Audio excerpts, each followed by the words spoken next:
Gold hub తాకట్టులో ఉన్న బంగారాన్ని విడిపించి కొనబడును. అదే రోజు ఆన్లైన్ ధరకు కొని డబ్బులు ఇవ్వబడును. బీఆర్ఎస్ ఎమ్మెల్సీ కవిత అరెస్టును బీఆర్ఎస్ పార్టీ తీవ్రంగా ఖండిస్తోంది. కొద్దిసేపటి క్రితమే హరీష్ రావు గారు కూడా మాట్లాడారు. రేపు ఆందోళనలకి ప్రతి నియోజకవర్గంలో ఆందోళన చేయాల్సిందిగా పిలుపునిచ్చిన పరిస్థితి. ప్రస్తుతం నేను బీఆర్ఎస్ కార్యాలయం దగ్గర ఉన్నాను. కొంతమంది బీఆర్ఎస్ నాయకులు కార్యకర్తలు ఇక్కడ కనిపిస్తున్నారు. అరెస్టును తీవ్రంగా ఖండిస్తున్నారు. వారితో మనం మాట్లాడదాం. సార్, ఎమ్మెల్సీ కవిత గారి అరెస్ట్ని ఎట్లా చూస్తున్నారు మీరు?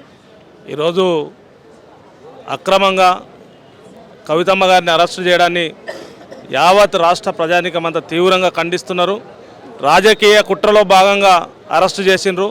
ఈరోజు రేపు ఎల్లుండి హాలిడే ఉన్న సందర్భంగా అరెస్టు చేసి ఇది ఇబ్బంది పెట్టడం అనేటటువంటిది రాజకీయ కుట్ర. ఈరోజు బీజేపీ కవితమ్మ గారు గతంలో బీజేపీ ప్రభుత్వం పైన, మహిళల హక్కులపైన, మహిళల రిజర్వేషన్లపైన ఢిల్లీలో పెద్ద ఎత్తున ఆందోళన చేసి బీజేపీ ప్రభుత్వం యొక్క దమన నీతిని ఎండగట్టినటువంటి పరిస్థితి ఉంది. అప్పటి నుంచి కుట్ర పన్నిండ్రు, అప్పటి నుంచి పన్నాగం పన్నిండ్రు. కరెక్ట్ అయిన టైంలో పార్లమెంట్ ఎలక్షన్స్ ఉన్న సందర్భంగా ఈరోజు రాజకీయ కక్షలో భాగంగా అరెస్టు చేయడం అనేటటువంటి చాలా దుర్మార్గం. దీన్ని తీవ్రంగా ఖండిస్తున్నాం. ఎవరు కూడా హర్షిస్తలేరు.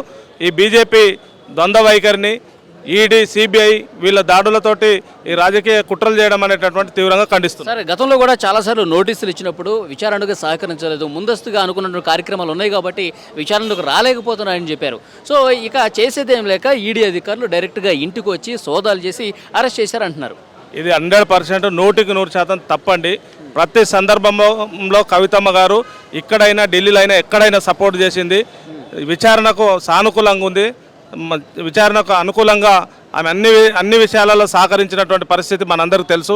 ఢిల్లీలో సహకరించి తమ మహిళలకు ఉన్నటువంటి హక్కుల మీద ఫైట్ చేస్తున్నది తప్ప ఈడీకి, సిబిఐకి అందరికీ సపోర్ట్ చేసినటువంటి పరిస్థితే ఉంది.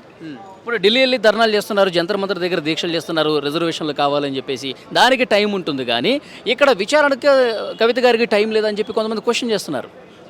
ప్రతి విచారణకు సహకరించింది కండి. ఈరోజు చూడండి కుట్ర. ఈరోజు ఆల్రెడీ ఫ్లైట్ బుక్ చేసుకొని వచ్చిండ్రు. ఆల్రెడీ విచారణ పొద్దున మామూలుగా సర్చ్ అని చెప్పేసి వచ్చిండ్రు. మధ్యాహ్నం వరకు ఎలాంటి సమాచారం లేదు. లాస్ట్ 2 hours బిఫోర్ మిమ్మల్ని అరెస్ట్ చేస్తున్నామని చెప్పడము, వెంటనే అరెస్టుకు సంబంధించినటువంటి పోలీసు బలగాలు దిగడము, కార్యకర్తలందరినీ చెల్లాచెదరు చేయడము, ఈ రకంగా ఒక ప్లాన్ ప్రకారం కుట్రపూరితంగా మళ్ళీ తెల్లారితే ఈరోజు మనం రేపు ఎల్లుండి హాలిడేస్ ఉన్నాయి. సోమవారం వరకు ఎట్టి పరిస్థితుల్లో లోపల ఉంచాలన్నటువంటి ఒక దుర్బుద్ధి కుట్ర తప్ప ఇది ఏం లేదు. దీన్ని తీవ్రంగా ఖండిస్తున్నాము. ఇది తప్పకుండా తెలంగాణ ప్రజలు బీజేపీకి తగిన గుణపాఠం. ఈడీ అధికారులు 13 పేజీల ఒక మెమోను కూడా రిలీజ్ చేశారు.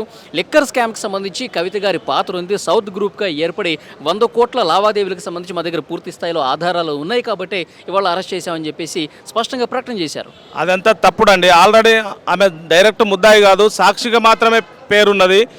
అది గతంలో పేపర్లలో వచ్చింది, అన్ని ఎవిడెన్స్లతో సహా ఉన్నది.